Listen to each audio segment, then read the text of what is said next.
अस्सलाम वालेकुम my dear students. आज जो हमारा टॉपिक है that is the brief explanation of the preamble. चूंकि हमारा जो चैप्टर है उसका नाम है कॉन्स्टिट्यूशनल डिजाइन, ये हमने कंप्लीट किया है ये चैप्टर। इसका ये लास्ट टॉपिक है brief explanation of the preamble, यानी जो हमारा कॉन्स्टिट्यूशन है उसका जो प्रीएम्बल है उसमें कौन कौन से वर्ड्स दिए हुए हैं, उन वर्ड्स को आज हम देखेंगे कि उन वर्ड्स का क्या मतलब है। ये क्लास 9th का पॉलिटिकल साइंस का सेकंड चैप्टर है और चैप्टर का नाम है कॉन्स्टिट्यूशनल डिजाइन। ये हमारा लास्ट टॉपिक है brief explanations of the preamble. अगर आप अपनी किताब का पेज नंबर 63, पेज नंबर जो आपकी किताब का है उस पे एक्सप्लेनेशन दी हुई है। यहाँ पे मैं आपको इन वर्ड्स की एक्सप्लेनेशन दूंगा कि ये वर्ड्स जो मैंने यहाँ पे लिखे हैं, सॉरवन है, सोशलिस्ट है, सेक्युलर है, डेमोक्रेटिक है, इन वर्ड्स की एक्सप्लेनेशन मैं आपको दूंगा कि ये वर्ड्स दरअसल इनके क्या मीनिंग्स हैं, इनके क्या मतलब है, क्यों ये प्रीएम्बल में दिए गए हैं। तो पहले मैं आपको बताऊंगा कि प्रीएम्बल किसे कहते हैं। प्रीएम्बल, अगर हम इन वर्ड्स को पढ़ने से पहले मैं हम आपसे कहूंगा कि प्रीएम्बल जो है ये क्या होता है। प्रीएम्बल, यहाँ पे मैंने इसकी डेफिनेशन लिखी है, introductory statement of basic values of a constitution. Preamble जो होता है ये कॉन्स्टिट्यूशन का इंट्रोडक्शन होता है, यानी कॉन्स्टिट्यूशन का पहला जो पेज होता है उस पे प्रीएम्बल दिया हुआ होता है, उसमें लिखा हुआ होता है कॉन्स्टिट्यूशन की इंट्रोडक्शन, यानी कॉन्स्टिट्यूशन में कौन कौन सी चीजें हैं तो उनकी इंट्रोडक्शन दी हुई होती है। It contains the philosophy on which the entire constitution is based. इसमें वो तमाम फिलॉसफी होती हैं, इसमें वो तमाम चीजें होती हैं इस प्रीएम्बल में जिस पे ये कॉन्स्टिट्यूशन बना हुआ होता है, यानी जिन चीजों पे ये कॉन्स्टिट्यूशन बना हुआ होता है वो सब चीजें जो है इस प्रीएम्बल में होती है। यहाँ पे मैं आपको आपकी किताब पे जो प्रीएम्बल की एक्सप्लेनेशन, जो प्रीएम्बल की ब्रीफ इंट्रोडक्शन दी गई है वो मैं आपको दिखाने की कोशिश करूंगा। यहाँ पे आप देख सकते हो कि brief explanations of the preamble. Preamble में जो ये वर्ड्स, जो यहाँ पे मैंने वर्ड्स लिखे हैं, इनकी एक्सप्लेनेशन भी दी गई है कि इन वर्ड्स के क्या मायने हैं, ये वर्ड्स क्यों लिखे गए हैं उसमें, तो ये क्या, ये वर्ड्स हमसे क्या चाहते हैं, क्या मांगते हैं, क्यों ये वर्ड्स जो है प्रीएम्बल में दिए गए हैं। हालांकि उनमें से कुछ वर्ड्स जो हैं पहले जो उसमें नहीं थे, प्रीएम्बल में नहीं थे, उसके बाद उसके प्रीएम्बल में कुछ अमेंडमेंट्स हुई है, तो उन अमेंडमेंट्स के जरिए कुछ वर्ड्स उसमें दाखिल और हुए हैं। वो तमाम वर्ड्स मैंने यहाँ पे लिखे हैं, मैं आपको ये भी बताऊंगा कि वो कौन से वर्ड्स थे जो अमेंडमेंट के जरिए इसमें लाए गए हैं।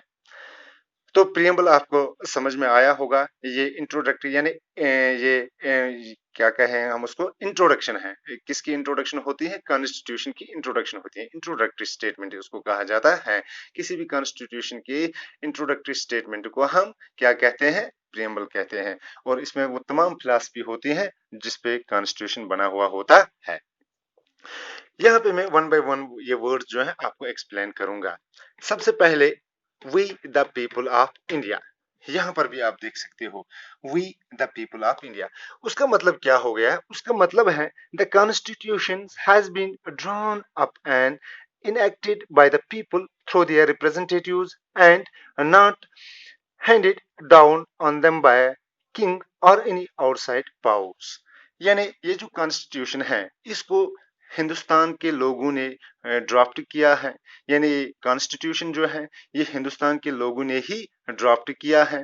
ये उन लोगों ने ड्राफ्ट किया है जिनको हिंदुस्तान के लोगों ने अपने रिप्रेजेंटेटिव्स बनाया था और उन्हीं रिप्रेजेंटेटिव ने उसको ड्राफ्ट किया। इट मींस यानी we the people of India, ये तमाम लोगों, मतलब तमाम लोगों की कंसेंट इसमें थी कि कॉन्स्टिट्यूशन इस तरीके का होना चाहिए।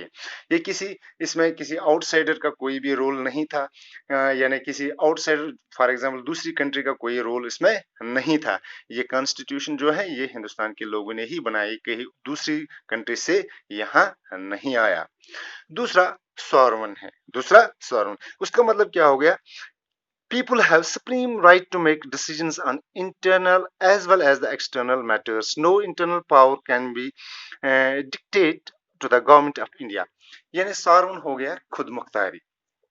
हिंदुस्तान अपने किसी भी स्टेट के लिए कोई भी कानून बना सकता है, कोई भी अमेंडमेंट कर सकता है, कोई भी लॉ बना सकता है। इसमें किसी दूसरी कंट्री को इजाजत नहीं होगी अमल दखल करने में। यानी हिंदुस्तान जो है ये एक सॉवरेन कंट्री है, ये कोई भी मामला जो है खुद ही निभा सकती है, कोई भी लॉ कोई भी अमेंडमेंट खुद ही कर सकती है, कोई दूसरी कंट्री उसको डिक्टेट नहीं कर सकती है आपको फलानी जगह ये करना चाहिए, वहां ये करना चाहिए। कोई दूसरी कंट्री डिक्टेट, ये सार्वन कंट्री है, आजाद कंट्री है, खुद मुख्तार कंट्री है, कोई भी डिसीजन ये खुद ले सकती है। तीसरा जो वर्ड यहाँ पे है दैट इज द सोशलिस्ट। अब सोशलिस्ट हम किसे कहते हैं? Wealth is generated socially and should be shared equally by society. Government should regulate the ownership of land and industry to reduce the socio economic inequalities. यानी ये socialism हमने पढ़ा है क्लास 9th की हिस्ट्री का जो दूसरा चैप्टर है रशियन रिवॉल्यूशन, वहां पे हमने पढ़ा है सोशलिज्म। ये एक थ्योरी है। इसमें क्या है कि जो भी वेल्थ है ये इक्वली शेयर होना चाहिए सोसाइटी में। जो भी वेल्थ होता है गवर्नमेंट का ये इक्वली शेयर होना चाहिए सोसाइटी में। And government should regulate the ownership of the land and industry. और जो भी इंडस्ट्रीज एंड लैंड होती हैं उनकी ओनरशिप किसके पास होनी चाहिए? गवर्नमेंट के पास होनी चाहिए। इट मीन्स यानी कोई भी इंसान जो है चाहे वो अमीर हो चाहे वो गरीब हो, हर एक को इक्वल शेयर मिलना चाहिए वेल्थ का। तीसरा जो है that is secular. Secular secular हम किसे कहते हैं? Citizens have complete freedom to follow any religion. यानी कोई भी मजहब, कोई भी इंसान कोई भी मजहब जो है अडॉप्ट कर सकता है, एक्सेप्ट कर सकता है, चाहे कोई मुसलमान हो हिंदू हो, किसी को किसी भी मजहब पर कोई भी बैन नहीं होनी चाहिए। सेक्युलर कोई भी मजहब यहाँ पे मतलब, but there is no officially, यानी गवर्नमेंट की तरफ से कोई भी मजहब जो है नहीं होना चाहिए कि आपको फलानी मजहब जो है एक्सेप्ट करना है तब जाके आपको सिटीजनशिप मिलेगी, ऐसा नहीं होना चाहिए। इसी को हम सेक्युलरिज्म कहते हैं। यानी वहां पे फ्रीडम ऑफ रिलीज होनी चाहिए, कोई भी इंसान जो है किसी भी मजहब को एक्सेप्ट कर सकता है। Government treats all religious beliefs and practices with equal respect. हाँ, गवर्नमेंट को क्या करना चाहिए? तमाम मजहबों को इक्वल नजर से देखना चाहिए।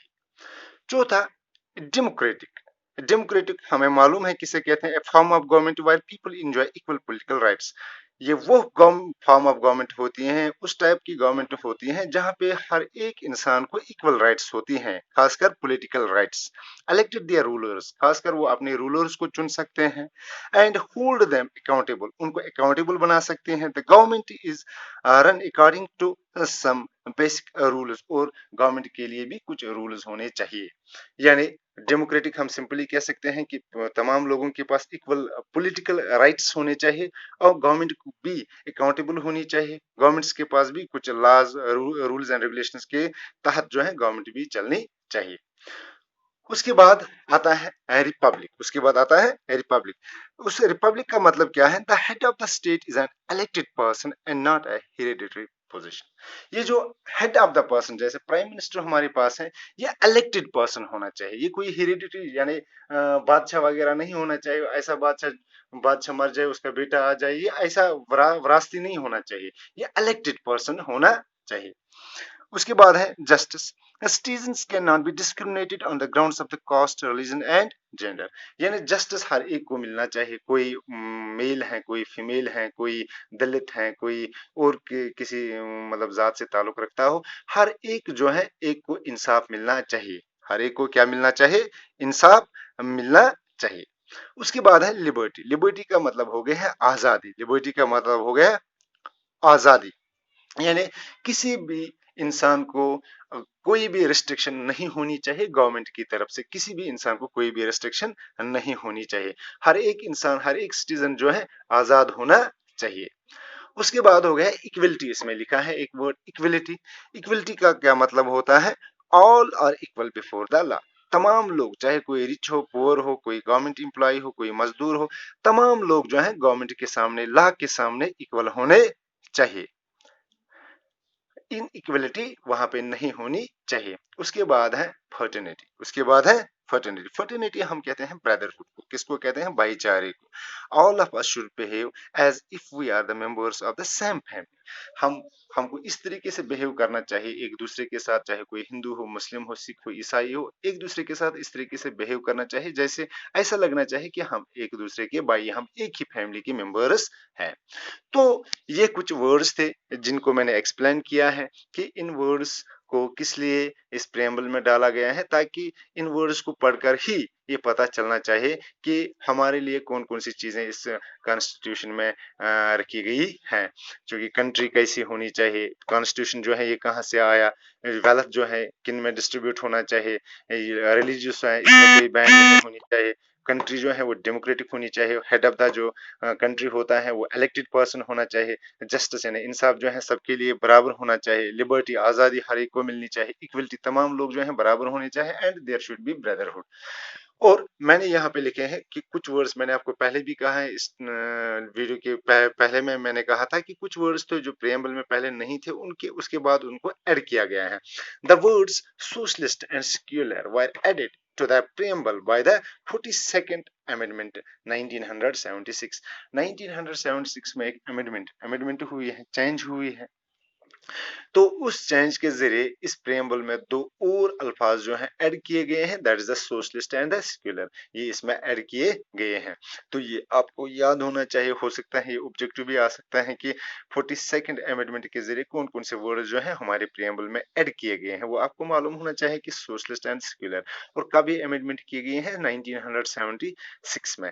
तो ये वर्ड्स आपको याद होने चाहिए कि हमारे प्रेम्बल में कौन से खास वर्ड्स हैं, और इनकी मीनिंग भी आपको याद होनी चाहिए। जैसे we the people of India means हम तमाम लोग हिंदुस्तान के, sovereign, socialist, secular, democratic, republic, justice, liberty, equality, fraternity. ये कुछ वर्ड्स हैं जिनको पढ़कर, प्रियम्बल को पढ़कर हमें पता चलता है कि हमारा कॉन्स्टिट्यूशन जो है उसकी फिलॉसफी क्या है, ये फिलॉसफी उसकी जो है वो क्या है। इसीलिए मैंने यहाँ पे लिखा है it contains the philosophy on which the entire constitution, और इन्हीं वर्ड्स के ऊपर हमारा कॉन्स्टिट्यूशन जो है, बेस जो हमारी कॉन्स्टिट्यूशन की है वो इन्हीं वर्ड्स के ऊपर है। तो ये हमारा लास्ट टॉपिक था इस कॉन्स्टिट्यूशनल डिजाइन का। इंशाल्लाह नेक्स्ट वीडियो में हम एक नए चैप्टर के साथ आपके सामने हाजिर होंगे। तब तक के लिए खुदा हाफिज, अस्सलाम वालेकुम।